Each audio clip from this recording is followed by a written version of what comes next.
مریم نواز نے chief justice of Pakistan سے استعفے کا مطالبہ کیا تو صحافی عمران ریاض خان نے خوب آڑے ہاتھوں لیا۔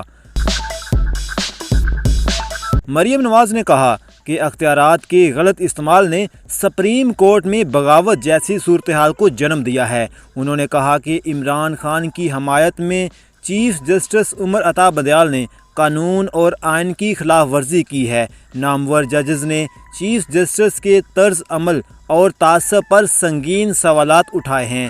ان کا کہنا تھا کہ آج تک کسی چیف جسٹس پر اس قسم کے مس کنڈکٹ کے الزامات نہیں لگے۔ تحریک انصاف کی طرف چیف جسٹس کا جھکاؤ نمایاں ہے۔ نون لیگی سینئر نائب صدر نے یہ بھی کہا کہ چیف جسٹس عمر عطا بندیال کو استعفیٰ دینا چاہیے، جس پر صحافی عمران ریاض خان نے لکھا، الٹا لٹک جائیے، ساری عدالت کو فارغ کر دیجیے، تمام اداروں کو نشانہ بنائیے، مگر الیکشن 90 دن میں ہوگا، یہ آئین میں لکھا ہے۔ اب یا تو آئین معطل کیجیے یا پھر آئین میں ترمیم کیجیے، ورنہ الیکشن کی تیاری پکڑیں۔